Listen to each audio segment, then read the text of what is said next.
Hello friends, welcome to so happy. பச்சை பயிறு வச்சு சுண்டல் எப்படி செய்யுதுன்னு பார்க்கலாம். இன்றைக்கி ஸ்பெஷல் என்னென்னு பார்த்தீங்கன்னா, முளை கட்டின பச்சை பயிருங்க. இந்த மாதிரி முளை கட்டி சாப்பிடும்போது உடம்புக்கு ரொம்ப ரொம்ப நல்லது. அதனால் நான் முளை கட்டின பச்சை பயிறு எடுத்திருக்கேன். நல்லா ஊற வச்சு எடுத்து வச்சுருந்தேன். அதை வந்து ஒரு 10 நிமிஷம் போல் வேக வச்சு எடுத்து வச்சுக்கிட்டேங்க. இந்த சுண்டலுக்கு பெரிய வெங்காயம் கட் பண்ணி எடுத்து வச்சுருக்கேன். 1/2 மூடி தேங்காய் துருவல், கருவேப்பிலை, ஒரு கொத்து, பச்சை மிளகா, வரமிளகா நீங்கள் எதுவாக இருந்தாலும் சேர்த்திக்கலாம். வாங்க இப்போ எப்படி செய்யுதுன்னு பார்க்கலாம். முதல்ல அடுப்பு பற்ற வச்சுட்டு இந்த மாதிரி ஒரு கடாய் வச்சுக்கோங்க. கடலெண்ணெய், ரீஃபைண்ட் ஆயில் எதுவாக இருந்தாலும் சேர்த்திக்கலாங்க. அது ஒரு 3-4 டேபிள் ஸ்பூன் அளவுக்கு இருந்தால் போதும், அதிகமாக தேவைப்படாது.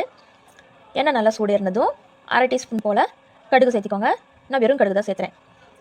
கடுகு சேர்த்தின உடனே சீரகம் 1/2 டீஸ்பூன் சேர்த்திக்கோங்க. கடுகு சீரகம் நல்லா பொரிஞ்சு வரட்டுங்க. அதுக்கப்புறமா உளுத்தம்பருப்பு, கடலைப்பருப்பு ஒரு டேபிள் ஸ்பூன் அளவுக்கு சேர்த்திக்கோங்க. பாருங்கள், இப்போ நல்லா சேர்த்தி வச்சு கூடவே வரமிளகா நான் காரத்துக்கு சேர்த்திக்கிறேன். உங்கள் காரத்துக்கு தகுந்த மாதிரி நீங்கள் சேர்த்திக்கலாம். நான் ஒரு 4 வரமிளகா 1-2 உடச்சி வச்சுருக்கேன். அதை சேர்த்துட்டு ஒரு கரண்டி வச்சு லைட்டாக வதக்கி விடுங்க. லைட்டாக ரோஸ்ட் ஆகட்டும். அடுப்பை சிம்மில் வச்சுக்கோங்க. ஆனால் அதிகமாக இருக்க வேண்டாம், சீக்கிரம் கறக்க ஆரம்பிச்சிடும். இப்போ நம்ம கட் பண்ணி வச்சுருக்க பெரிய வெங்காயம், அதாவது ரொம்ப பொடியாக இல்லாமல் ஓரளவுக்கு மீடியமாக கட் பண்ணி எடுத்துருக்கேன். அது கூடவே ஒரு கொத்து கருவேப்பிலையும் சேர்த்துட்டு நல்லா கலந்து விடுங்க.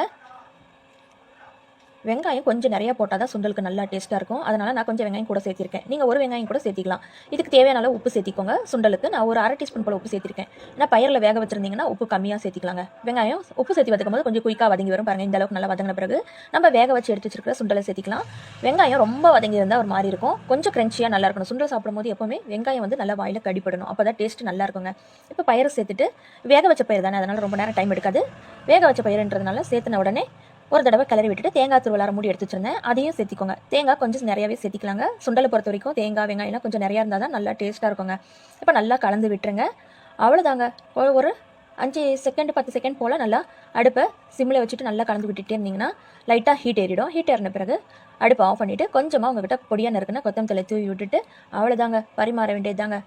நல்லா சூப்பரான ஹெல்த்தியான காலையில் பிரேக்ஃபாஸ்ட்டுக்கு நீங்கள் பிள்ளைங்களுக்கு இதை ஒரு கப்பு சுண்டல் கூட செஞ்சு கொடுக்கலாம். அவ்வளோ சூப்பராக இருக்கும். நல்லா பெரியவங்கலேருந்து சின்னவங்க வரைக்கும் எல்லாருமே சாப்பிடலாம். அவ்வளோ ஹெல்த்தியான ஒரு ரெசிபிங்க. ஈஸியாக செஞ்சிடலாம். அவ்வளோதாங்க, 2 பவுலில் சர்வ் பண்ணியாச்சு. சுட சுட சாப்பிட்டு பாருங்கள், அருமையாக இருக்கும்.